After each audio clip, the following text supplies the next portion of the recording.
CPIM দলের ২৪তম party Congress রবিবার সমাপ্ত হয়েছে। পার্টি কংগ্রেস থেকে সর্বসম্মতিক্রমে দলের সর্বভারতীয় সাধারণ সম্পাদক হিসেবে নির্বাচিত হয়েছেন মরিয়ম আলেকজান্ডার বেবি, কিন্তু তাকে গোটা দেশের মানুষ চেনেন না, এমনটাই দাবি করলেন রাজ্যের প্রাক্তন মুখ্যমন্ত্রী তথা বর্তমান লোকসভা সাংসদ বিপ্লব কুমার দেব।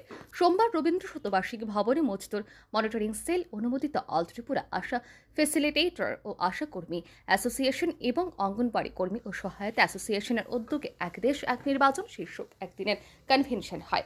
এই কনভেনশনে উপস্থিত ছিলেন রাজ্যের প্রাক্তন মুখ্যমন্ত্রী তথা বর্তমান লোকসভা সাংসদ বিপ্লব কুমার দেব। এদিন কনভেনশন শেষে সাংবাদিকদের এক প্রশ্নের উত্তরে তিনি জানান, ব্যক্তিগত যোগ্যতা অনেকেরই থাকতে পারে, কিন্তু এর মাপকাঠিতে লিডারশিপ হয় না। লিডারশিপের জন্য পরিচিতি চাই। প্রাক্তন মুখ্যমন্ত্রী তথা বর্তমান লোকসভা সাংসদ আরও বলেন, গোটা দেশে এমন কোনো কমিউনিস্ট নেতা নেই যাকে দেশবাসী জানেন। তিনি আরও বলেন, ভারতীয় জনতা পার্টিতে প্রধানমন্ত্রী নরেন্দ্র মোদী, কেন্দ্রীয় স্বরাষ্ট্রমন্ত্রী অমিত শাহ, উত্তরপ্রদেশের মুখ্যমন্ত্রী যোগী আদিত্যনাথ, এমন আরও অনেক নেতৃত্ব রয়েছেন যাদের গোটা দেশবাসী জানেন। তিনি জানান, সিপিআইএম দল এমন একজনকে সর্বভারতীয় নেতৃত্বে বসিয়েছে যাকে তিনি নিজেই জানেন না। গুগল চেক করে তার সম্পর্কে জেনে নেবেন বলে জানান তিনি। প্রাক্তন মুখ্যমন্ত্রী আরও বলেন, তিনি শিক্ষিত ব্যক্তি হতে পারেন, সাংগঠনিক লোক হতে পারেন, কিন্তু দেশব্যাপী তার পরিচিতি নেই। ভারতকে নেতৃত্ব দিতে গেলে স্বচ্ছ সবাই জানে এমন ব্যক্তি হতে হবে।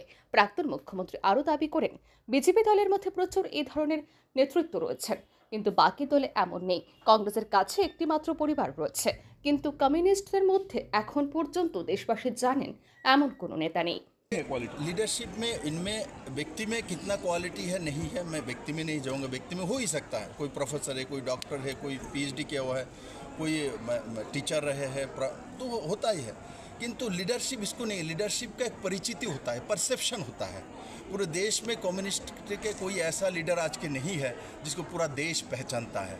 जैसे नरेंद्र भाई मोदी भारतीय जनता पार्टी के पास, अमित भाई शाह है, योगी आदित्यनाथ, इनको लोग जानता है, पहचानता है, कहीं भी खड़ा हो जाए।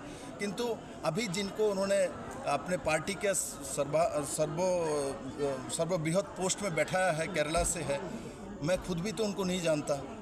तो मैं एमपी होने के बाद, मैं पूर्व मुख्यमंत्री होने के बाद नहीं जानता हूँ, ज़रूर गूगल में चेक करके देखूंगा।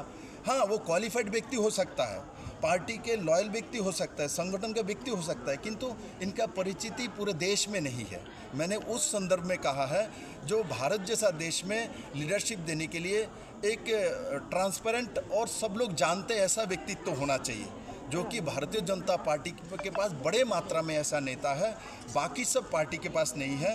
कांग्रेस के पास एक परिवार है और कम्युनिस्ट के पास आज की स्थिति में कोई पूरे देश भर उनको पहचानता है ऐसा कोई नेता आज के दिन में नहीं है। फ्यूचर में होगा क्या नया, तो उनके काम बताएगा।